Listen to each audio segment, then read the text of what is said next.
Sports fans, today I am psyched to announce the launch of B-Ball Breakdown Apparel. Our talented graphic designers are creating some of the hottest designs, and in honor of today's video, you can now purchase this exclusive limited edition LeBron James vs. Michael Jordan 23 t-shirt. Order now and use the code BBALL23 to receive free shipping. You in?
When talking about the pantheon of NBA greats, without question, the conversation needs to start with Michael Jeffrey Jordan. But coming up right behind Air Jordan is the king, LeBron James. While LeBron had the benefit of starting in the NBA right out of high school, Jordan had 3 years in college under the watchful eye of none other than Dean Smith. If we start with how they moved on the court, it becomes a difficult comparison right out of the gate. While Michael seemed to defy gravity, LeBron simply ignored it.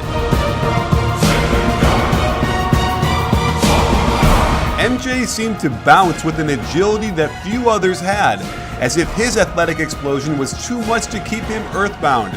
His quickness and explosion with his first step was unparalleled, as no one could handle his jab step game. The subtle fakes one way, the burst of speed in another. LeBron's athletic ability was one of raw power, propelling his much bigger and stronger frame across time and space as if he was a black hole capable of swallowing you up and destroying your very soul. While LeBron had straight line, locomotive speed and strength to go over and through you, Michael could corner and spin and dip and clutch to either go around you or simply wait in the air until you descended before putting the ball in softly off the glass. A quick comparison of their career achievements shows remarkable similarities. Rookie of the Year? Check. All-NBA First Team? Check. PER? Check. All-Star Games? Check. MVPs? Check. Where Michael separates himself is with defensive first team, steals, league scoring leader, and most importantly, titles. While LeBron gets the nod in rebounds and assists and will no doubt eclipse Michael in all-time scoring. These two players also had a battle of receding hairlines. While LeBron opted to hide his with a headband, Michael Jordan was one of the first players to simply shave his head. And it was such a smooth shave, it's almost like he traveled to the future to use Harry's razors. And you too can get a clean shave of both your face and your head if you go over to harrys.com/Coach Nick. You'll get their most popular trial set for free, which includes a flex hinge razor handle, 5 blades, and shaving gel. I use Harry's to shave, and it's the best shave I've ever had. So if you want to be like Mike, head over to harrys.com/Coach Nick and get your free trial set today. And now that we're acquainted with these two fellows, let's look at how they scored. Michael averaged over 30 points a game, primarily because scoring was always much more of his role than setting players up. LeBron's scoring average is close, but he has always played with a share the ball mentality. While Jordan ran point guard for a short time and filled up the stat sheet with triple doubles, LeBron has always been more of a pass-first player, which makes his prodigious scoring even more impressive. When looking at how Michael scored, it's a study in footwork.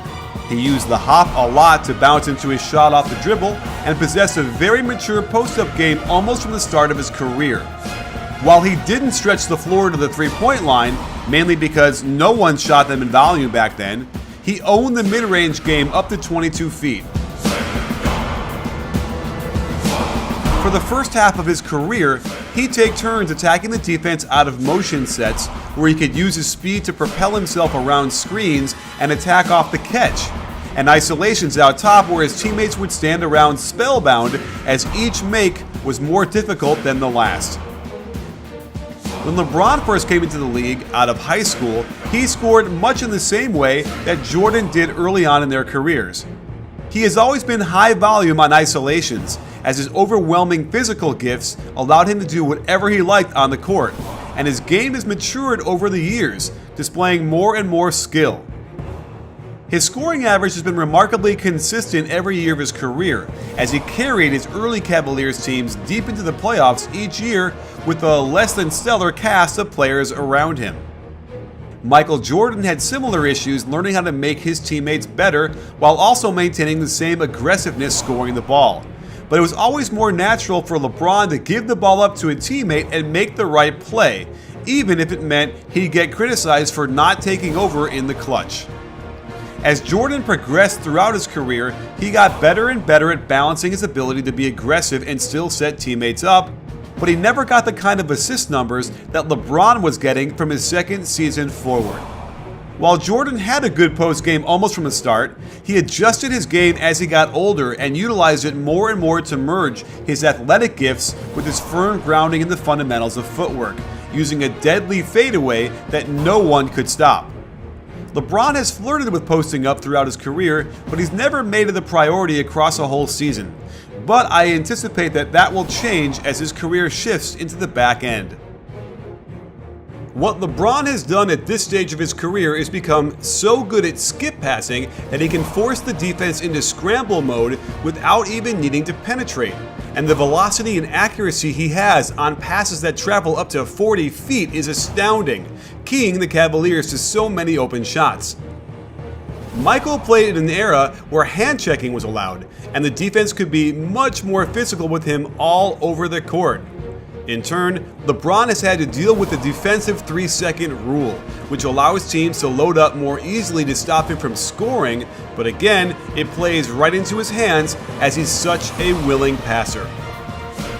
Defensively, Michael Jordan had the rare distinction of being both the best scorer and defender during much of his career. He was lockdown, and together with Scottie Pippen and Horace Grant, terrorized teams on their way to 3 straight titles. There were moments when Jordan would guard big men too, but for the most part, he was tasked with handling a guard. He could be simply overwhelming with his tenacity and brought it as hard as he could on both ends of the court. As a result, he earned First Team All-Defense for 9 years and won a Defensive Player of the Year award. He also made a name for himself as a great shot blocker for a guard, appearing out of nowhere from the weak side to terrorize low-post players trying to get their shots off against their own man. At the apex of LeBron James' prime, he was a player who could and would guard all 5 positions. He was strong enough to bang down low with bigs and quick enough to handle point guards. He anchored a defense in Miami that was termed the Flying Death Machine because of how much ground he could cover, along with Dwayne Wade and, most importantly, Chris Bosh. The ball pressure he could place on the offense made even professional ball handlers wilt. So here we are, left to split hairs over who is better. The next logical step is to examine their seminal moments, to compare and contrast those iconic images that are seared into our brains from the most important part of the season, the playoffs. It all started, ironically, in Cleveland with the Bulls in a series deciding Game 5 in the first round when Jordan hit what we call the shot. This propelled the Bulls to their deep playoff runs and eventual dynasty throughout the 90s. In 2006, LeBron faced a fun Wizards team led by Gilbert Arenas in the first round and ended Game 5 with a baseline drive in overtime that gave them control over the series, in which they eventually won. When the Bulls finally got to the finals in 1991, Michael Jordan put on a show in Game 2, scoring 13 consecutive field goals, capped off by this spectacular move that shook old Chicago Stadium to its rafters. In 2007, LeBron led his completely undermanned team on a march to the finals, and in the crucial Game 5 of the Eastern Conference Finals in Detroit, after 2 overtimes, he isolated out top, blew by Chauncey Billups, and just lays the ball in for the win, and the Pistons knew they were done. During the 1992 NBA Finals, with Jordan going against another premier guard in Clyde Drexler of the Trailblazers, he set a then record with 6 three-pointers made in the half, ending the game early. And it was after his last three-pointer that he looked over at Magic Johnson on the sidelines and gave him the shrug, doing the one thing we thought was impossible, Michael Jordan impressing even himself. In 2011, while battling severe cramps, LeBron James summons the strength to isolate on top and pull up for a three that gave the Heat control of the game and the series, propelling him to his first title. In 1993, on their way to the first of 2 three-peats, Michael broke the city of Cleveland's heart once again with the Shot 2 when he ended the Cavaliers' season in the second round with a clean sweep with a jumper eerily similar to the first one. In 2013, the upstart Indiana Pacers gave the Heat all they can handle in a brutal 7-game series, and it was in Game 1 where things looked bleak. Down 1, only 2 seconds left, yet LeBron saved the day and the series with his eyes in the back of his head spin move for the lefty layup game winner. Without this win, who knows if the Heat get to the finals for the second title. In 1997, while battling the Utah Jazz, Michael Jordan was suffering from the flu, yet willed himself to score 38 points in the key Game 5, which enabled the Bulls to take control of the series. But who can forget this iconic image of Scottie Pippen having to help him to the bench before he collapsed? In the 2013 finals, LeBron had 2 memorable moments where he ended Tiago Splitter's basketball life, never to return, with this insane block of a dunk attempt. And it was plays like these that kept the Heat alive until the 7th game, where an exhausted LeBron came around a screen to find daylight on a 20-footer that propelled the team to their second title of the Heat's Big 3 era. And that brings us to the 1998 Finals, when Michael Jordan fittingly cut out Utah's heart and ate it right in front of them, as he not only stole the ball from fellow Hall of Famer Karl Malone on an incredibly smart play, without a timeout, brought the ball down to the other side of the court, patiently waited for the clock to tick down, then sank the most iconic shot of his career, capping off a second three-peat for the Bulls and cementing Jordan's legacy in the pantheon of the NBA all-time greats forever. In last year's final, after falling down 3-1 and on the brink of elimination to the Warriors, LeBron James turned in an all-time 3-game performance. Let's go! Leading the team in every major statistical category, destroying everyone in his path as he led the Cavs to the biggest comeback in NBA Finals history.